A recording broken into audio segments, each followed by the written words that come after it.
¿Cómo poner música de fondo en tu juego Roblox Studio?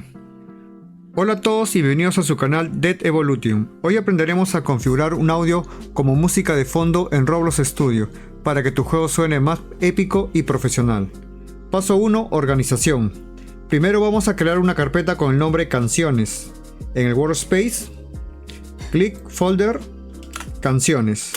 Esto es importante para mantener todo ordenado dentro de tu proyecto. Paso 2. Insertar el audio. Abrimos la caja de herramientas. Vamos a la pestaña Inventario. Seleccionamos Mi audio. Insertamos el archivo de música que queremos usar. Ahora iniciamos el juego para probarlo, pero sorpresa, no se escucha nada. Método 1. Activar el audio. Seleccionamos el audio. En las propiedades buscamos la opción Playlink y marcamos la casilla. Volvemos a iniciar el juego y ahora sí tenemos música. Pero hay un detalle, el audio solo se reproduce una vez.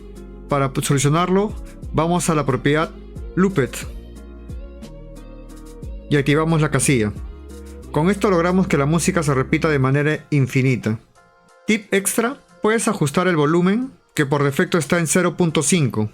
Así controlas qué tan fuerte quieres que se escuche tu música.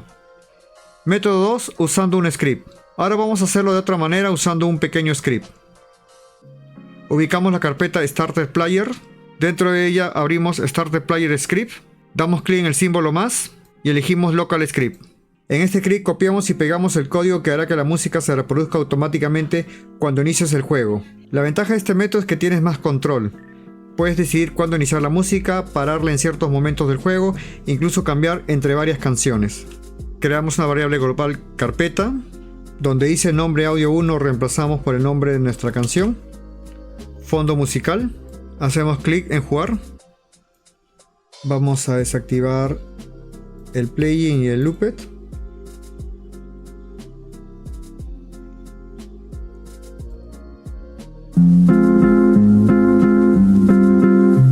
Y funciona. ¿Quieren crear un playlist simple?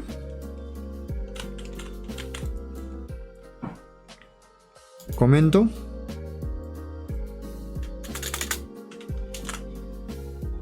Aquí ponen su primera canción, ponen su segunda canción. Creamos en el evento Ended, se dispara, llama Play Segunda. Play Segunda dispara la canción. Cuando finalice la segunda canción, se dispara el evento Ended, invoca Play Primera y Play Primera invoca la primera canción. Y así el bucle infinito de canción en tu playlist. Listo, con estos sencillos pasos hemos logrado configurar un audio en Roblox Studio. Si les gustó este video no olviden darle like, suscribirse a Dead Evolution y activar la campanita para no perderse el próximo episodio. Gracias por acompañarme y nos vemos en el siguiente video.